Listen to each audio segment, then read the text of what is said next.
Çin'den Türkiye'ye kaçan 3 Uygur Müslümanı Çin'in işgalindeki Doğu Türkistan'da Çinli yetkililer tarafından nasıl işkence gördüklerini ve kürtaja zorlandıklarını anlattı.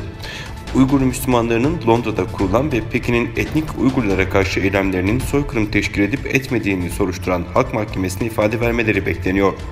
Bu 3 tanık arasında 6,5 aylık hamileyken kürtaja zorlandığını söyleyen bir kadın, çok sert doğum kontrol politikalarının olduğunu anlatan eski bir doktor ve cezaevindeyken Çinli yetkililer tarafından gece gündüz işkence gördüğünü iddia eden eski bir mahkum da var. İngiltere'de kurulan bağımsız mahkemeye video konferans aracılığıyla ifade vermeden önce Associated Press haber ajansına konuşan tanıklar yaşadıklarını anlattı. Mahkemenin Cuma gününden itibaren başlayacak ve 4 gün sürecek olan oturumlarında çok sayıda tanığın ifade vermesi bekleniyor.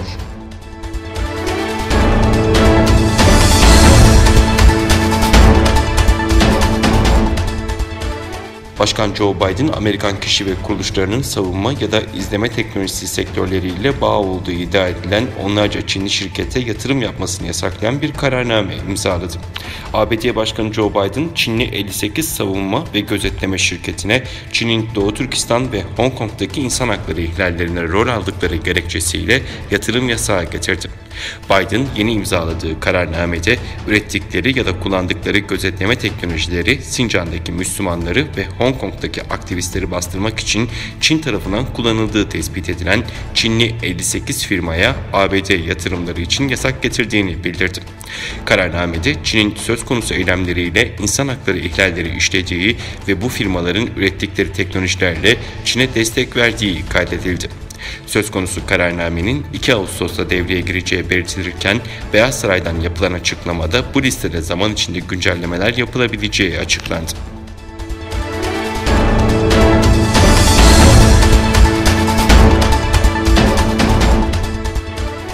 Çin hükümeti perakende giyim sektöründe H&M, Nike, Zara ve batılı diğer markaları güvenli olmayan kalitesiz çocuk kıyafetleri ve diğer malları ithal etmekle suçladı.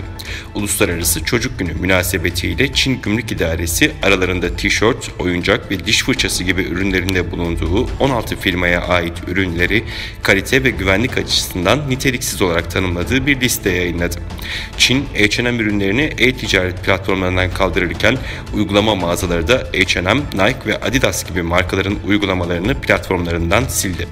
Çin Devlet Televizyonu geçen yıl artık Uygur özel bölgesinden gelen pamuğu kullanmayacağını açıklayan H&M markasını boykot çağrısında bulunmuş ve zorla çalıştırma konusunda endişelerini dile getiren diğer markaları da eleştirmişti.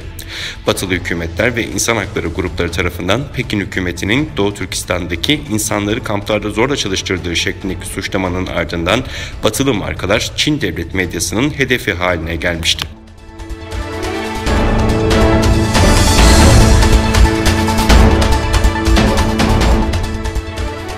Çin Küresel Televizyon Ağı'nın haberine göre Azerbaycan Cumhurbaşkanı İlham Aliyev ile telefon görüşmesi yapan Çin Devlet Başkanı Xi, iki tarafın uluslararası taşımacılık ve lojistik işbirliğini derinleştirmesi, Asya-Avrupa ulaşım koridorlarının inşasını desteklemesi ve bölgesel bağlantıyı güçlendirmesi gerektiğini vurguladı.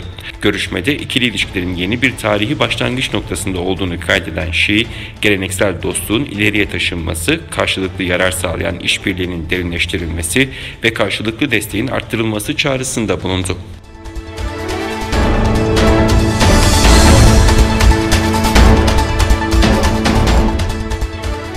ABD'nin baş halk sağlığı yetkilisi yayınlanan e-postalarına göre Covid'in Çin laboratuvarlarında üretildiği iddiasıyla ilgili uyarılmış ve uyarıları ciddiye almış.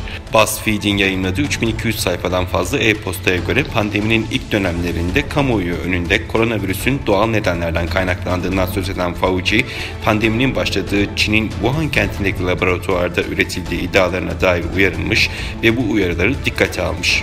Bu konuda meslektaşlarıyla sayısız yazışma yapan ve iddialara yer veren haberlerle ilgili çok sayıda uyarı alan Fauci, üstelik Pandora'nın kutusunu bizzat açmış.